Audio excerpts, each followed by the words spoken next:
todos. Venho alguns dias aí preparando um vídeo sobre enxaqueca. E hoje gostaria aí de fazer em forma de live, que é um pouquinho mais fácil para publicar. Bom, a enxaqueca é a segunda dor de cabeça mais frequente do mundo. Perde apenas para dor de cabeça tensional, que pode ser motivo de outro vídeo. A enxaqueca, então, é a segunda dor de cabeça mais comum de todas. É, Apesar dos avanços da medicina, ainda não há uma é, não há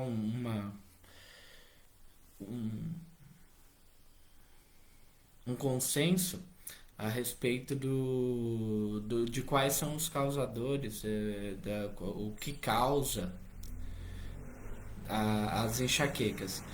Sabe-se que há alguns motivos de vasodilatação, ou seja, que artérias e veias do cérebro acabam dilatando.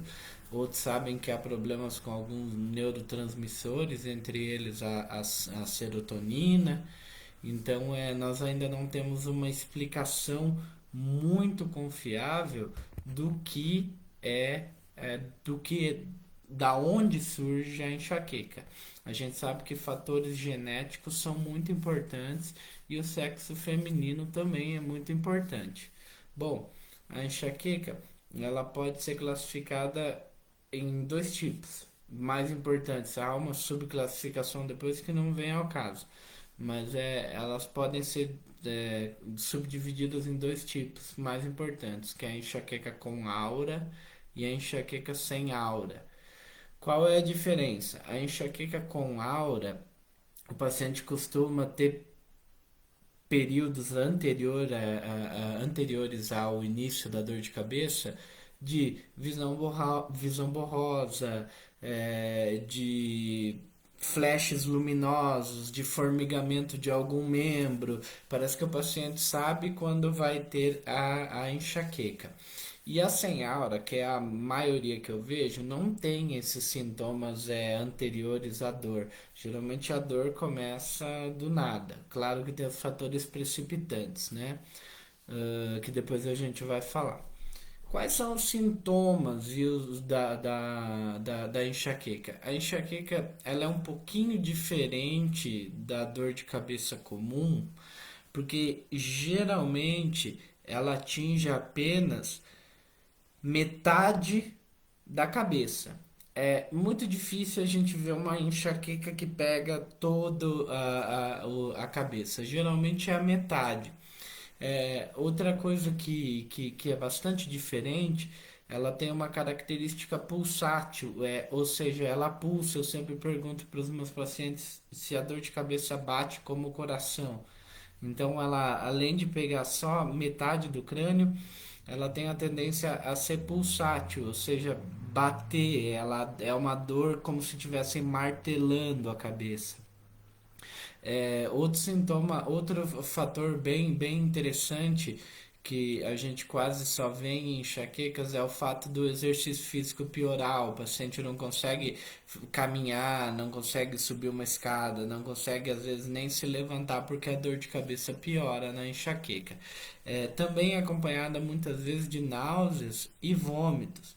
Também é acompanhada muitas vezes de sensibilidade à luz ou som e o som. Então o paciente muitas vezes tem que ficar ali numa posição deitado, com a luz apagada do quarto, com nada de barulho para ver se a crise passa. Essa crise de enxaqueca, geralmente, se deixada ao azar e sem tratamento, ela dura de 4 até 72 horas, tá bom? E geralmente ela impede a realização das atividades do cotidiano, tá bom? Bom, então já falamos a classificação com aura e sem aura, já falamos os sintomas mais comuns.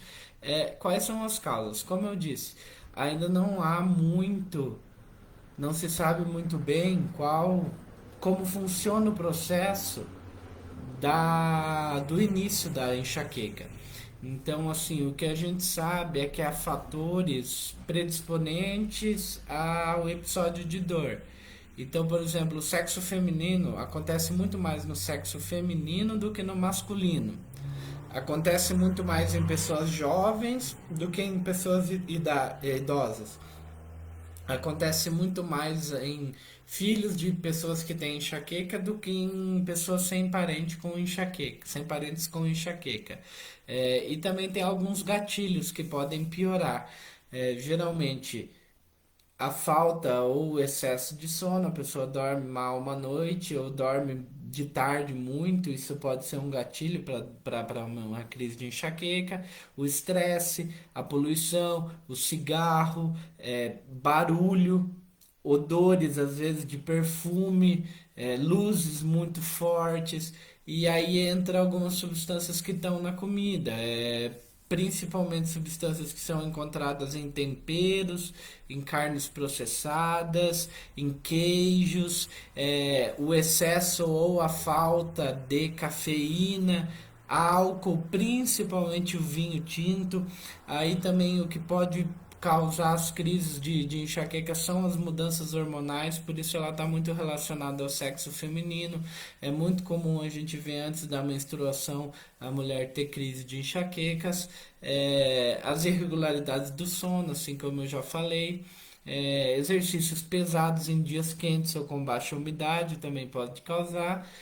Medicamentos que dilatam os vasos sanguíneos, aí há uma infinidade, não vem ao caso também a gente se debruçar sobre isso. E obesidade, né? Também é um fator predisponente à crise de enxaqueca. É uma doença bastante comum, muito comum, mais comum em mulheres que em homens, assim como foi dito antes, e ela tem um tratamento que se baseia em dois pilares. Um pilar é o tratamento abortivo e outro pilar é o tratamento profilático. Então, o que, que quer dizer isso? O tratamento abortivo é aquele que aborta a dor de cabeça, é aquele que corta a crise de enxaqueca. Então, aí é onde entram é, anti-inflamatórios, os analgésicos, onde entram às vezes os corticoides, onde entram às vezes o sumatriptano, que são remédios mais direcionados à crise de enxaqueca. Então é aquele remédio que corta a dor de cabeça. Mas o que, que acontece? A enxaqueca pode se tornar uma doença crônica realmente atrapalhando a vida do paciente, dando mais de 2 crises por semana, mais de 3 crises por semana. Então, nesse momento, há de se entrar com um medicamento que evite essas crises. E aí é onde a gente entra com o tratamento de profilaxia, ou seja, para evitar que o paciente tenha dor de cabeça. E daí nós podemos usar os mais conhecidos são os beta-bloqueadores, que são remédios desenhados para pressão alta e para arritmias, mas que são muito bons para prevenir a enxaqueca. Os anticonvulsivantes, ou seja, que tratam os pacientes que têm convulsão, também são muito bons para enxaqueca. E também nós temos os antidepressivos, que também são medicamentos que podem ser usados todo dia para evitar as crises de dores de cabeça.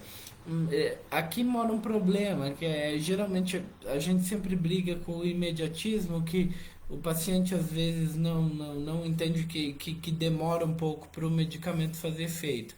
O tratamento profilático para evitar da dor de cabeça, ele geralmente demora de 2 a 4 semanas para começar a fazer efeito.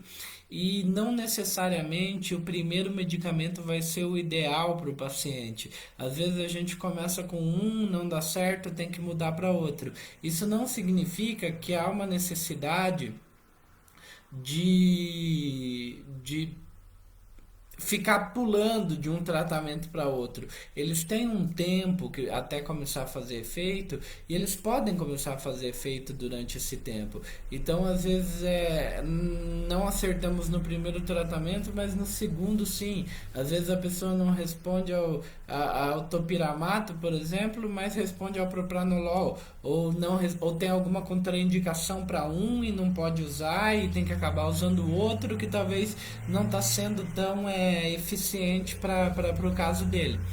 Mas a base do tratamento é essa. E óbvio que a mudança também no dia a dia do paciente. Dormir bem, praticar um exercício físico, evitar os alimentos que precipitam crise de enxaqueca. Toda essa questão também o paciente tem que ajudar. Outra coisa, como se diagnostica a enxaqueca? A enxaqueca ela é diagnosticada única e exclusivamente pela história clínica e pelo exame físico do paciente. O paciente me conta uma história de uma dor do lado, que bate como um coração, que dá náusea e vômito, que ele vê foguinhos no olho antes da dor começar, ou que não, que a mãe dele tem enxaqueca. É, não é necessário você pedir nenhum, que a dor já dura 6 meses, 1 ano, 2 anos, 2 anos, 10 anos. Então não há necessidade nesse momento de você pedir exame nenhum. Somente se no exame físico você encontra alguma alteração, você pode abrir mão de uma tomografia ou de algum exame de sangue. Mas o diagnóstico da enxaqueca é eminentemente clínico. Então é a história do paciente mais o nosso exame físico. Muitas vezes a gente sabe que o paciente não se contenta com isso, então a gente acaba pedindo, às vezes, exames tomografias, às vezes totalmente desnecessárias, ou exames de sangue que não nos ajudam em nada na mudança do diagnóstico, até por ser uma doença bem frequente. Então, sobre a enxaqueca era isso. Outra coisa. Todo paciente que toma mais de 2 a 3 vezes por semana remédio para enxaqueca, primeiro, ele precisa de uma profilaxia, ele precisa tomar o remédio para evitar ter crises. E segundo, a primeira coisa que a gente tem que estar assumindo é que esse paciente está fazendo uma enxaqueca pelo abuso dos remédios. Então a gente tem que cortar a medicação desse paciente primeiro, passar ele para profilaxia e depois colocar os analgésicos de novo, porque o abuso de analgésicos também causa enxaqueca. Era isso, obrigado.